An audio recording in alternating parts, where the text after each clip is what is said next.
Hello, everybody. I'm Jeff Yergy, Chief of Pearls with Oyster Aero, and I got to meet Matt Horscroft with J2 Sourcing a couple weeks ago.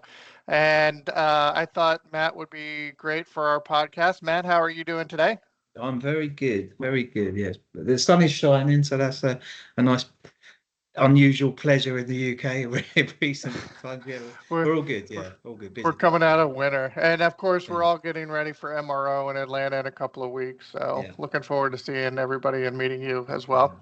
Um, so I kind of, at the Oyster Aero podcast, we really like founders and Okay. entrepreneurs. And, we've had Abdul with GA Telesis all the way down to, Smart Search, some startups, and you guys are kind of in the middle there. So tell me a little bit about J2. What do you guys do today?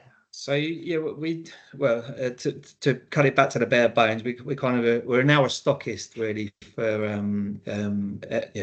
aerospace, the commercial aviation world. We've got lots and lots of, I'd say probably 70-80% consumables and some rotable inventory. We've got a really large European consignment partner we're helping them with some solutions for their excess and things like that. We're quite aggressive purchasers as well, so we've got a large consignment on its way from Asia as well to balance the fleet, because we've got a lot of Boeing and Embraer, I would say, the main, and some de Havilland sort of Bombardier stuff. But we've got a lot of consumables coming from Airbus inventory, so we're balancing it that way. So really we try and support the aftermarket as much as we can with stock, but also with a really good supply chain if we haven't got it. And we're also distributors for the non-airline customers for Safran Cabin.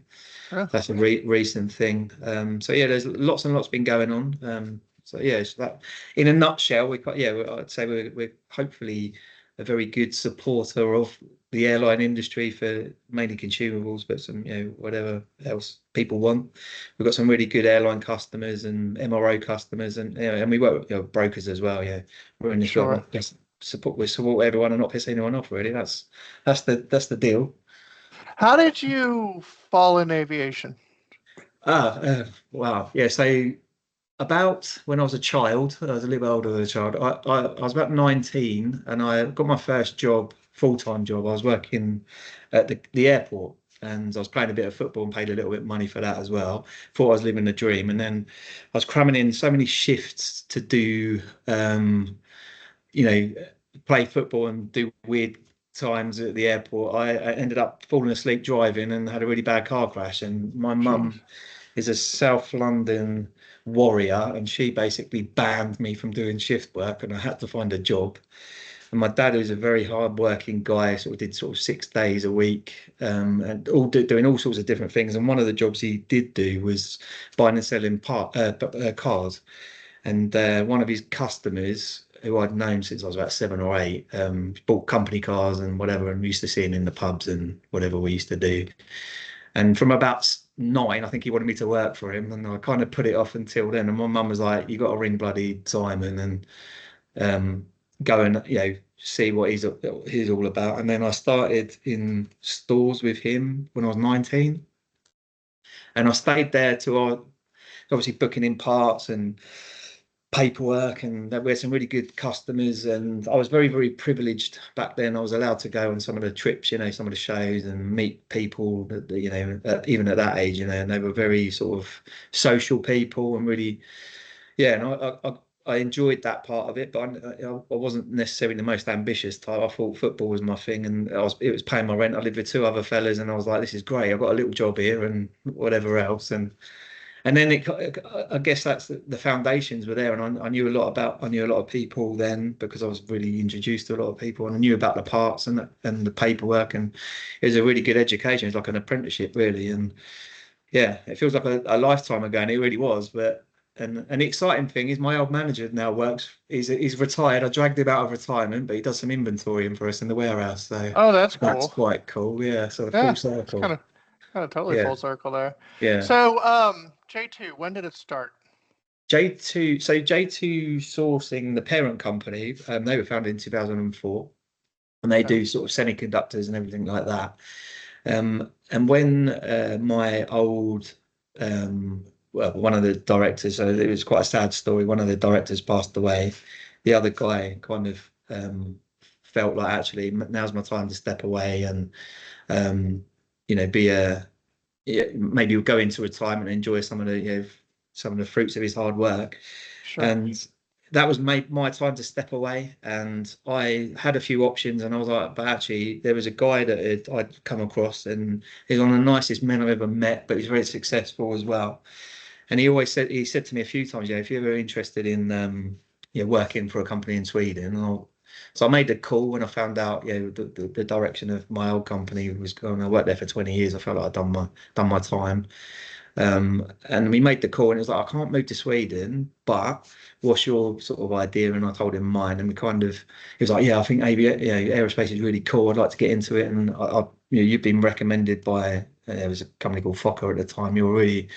someone we should work with. And so we did a little bit together previous, but it was like, I don't know, it was just a bit of a random phone call really. And we started J2 Aerospace. Just like I wanted to work with him, and he, I think, saw some good in what the ideas that we had. We've got a similar sort of mindset. He's a very experienced, and I felt like I could learn a lot from him, and he was a nice guy. That was the kind of key to it. That's I think always a like, bonus, right? yeah, I mean, I was under no illusion if someone's going to invest in a startup company, they're going to want their pound of flesh. But not shy Yeah. of hard work, and no one, that wasn't the problem really. It was just like, how are we going to get it up and running? And we had some ideas, and this is, and yeah, Christ, that was December 2019, and then everyone knows the story what happened early 2020. Sure. Yeah. And at the time, we'd signed a 3-year office lease, and we are ready to go. We've got 2 new staff. There's 3 of us who started it, and it was like, wow. Well, now what do we do? And I sort of looked at my skill set, and I was thinking, well, I might be a good postman, chat up the old dears and deliver letters at a social distance. But they were very, very good. They kind of, they said, we're in it for the long run. And funny enough, their world went berserk in another way. So semiconductor world, there were shortages, and if you probably remember Sure. the That went delays well. with Yeah. making cars and things like that. And they had 2 exceptional years financially, obviously not in a different way. Yeah. Yeah. I mean, Sweden never really shut down, but obviously we all suffered the social effects of COVID, but the actual financial, and that kind of bought them some time. And Jesper was good to his word. He just said to me, we're in it for the long run. We believe in it, and don't worry. But obviously that's an easy thing to say when there's no revenue, and there's everyone's immediate, they've joined and immediately on furloughs and things like that. But Sure. there's winners and losers in every sort of disaster. And we won in a very weird way, that we actually had some extra time to be able to put the foundations in. Because we had everything was a blank slate. From the banking to we use quantum and component control. It's just setting everything up. In almost like theoretical. When we start trading, this is what we're going to do. And Right. Right. so that's kind of how we utilized our time. And obviously, when I was free to sort of travel a bit, I was sort of knocking on doors and seeing some people that, some really good people that I got to know over the years. And this is a great thing about this industry, is we've been very social, and I feel like I've made friends out of this. And most of the immediate conversation was, Matt, we want to work with you, but we can't do semiconductors.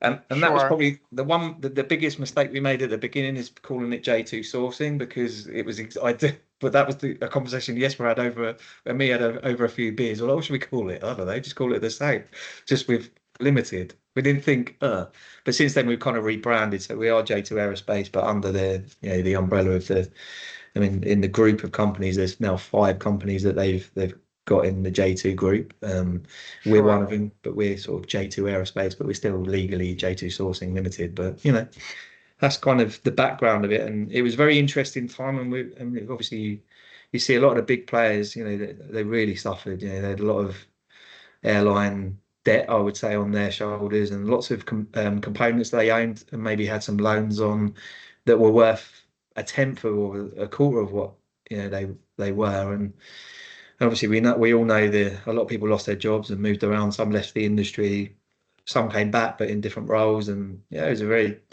really weird time, and that's putting it mildly.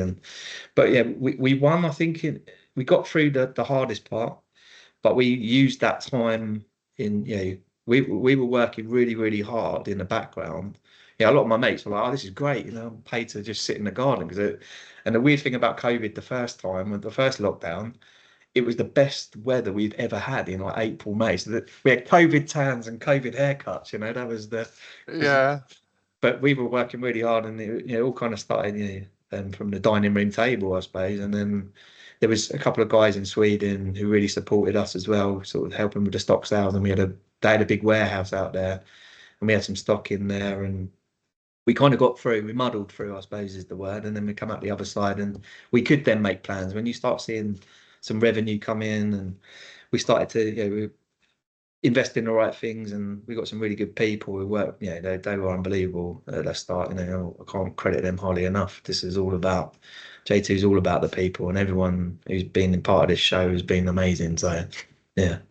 Yeah, that's the thing I absolutely love about startups is your first round of hires. Like we're kind of going through that now. Yeah.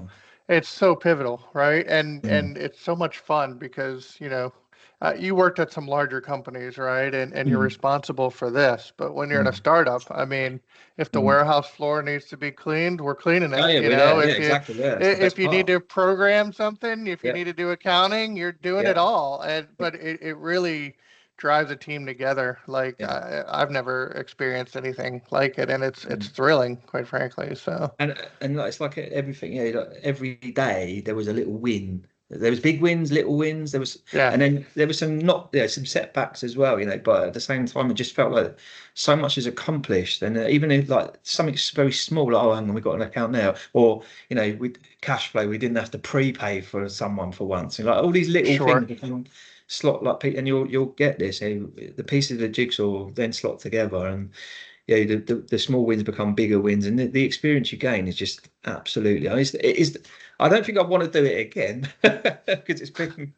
If you'd have told me what some of the minefields that we were going through, but like we get to now, and I'm like, wow, I'm so proud of everyone's efforts at the beginning, and like you say, your first highs, and then it was an exciting time. I went on. We've now got 17 with us, but before that, it was three or four of us and then five, and the challenge of not actually really seeing each other. It was all like this. I mean, no offense, but right, it was right, video calls, and we probably went to that office 10 times in the first year, because of the various lockdowns and whatever. But you know, but you look back with some fondness. But like you say, it's key to your growth and how you start and lay the foundations. It's like cultivating, and people have different roles, and you cross over, and then eventually the business starts to dictate, and people find their roles. My roles changed tremendously over the yeah. last even 2 years, but yeah, it's an exciting time. So embrace it, enjoy it, look back and go, oh,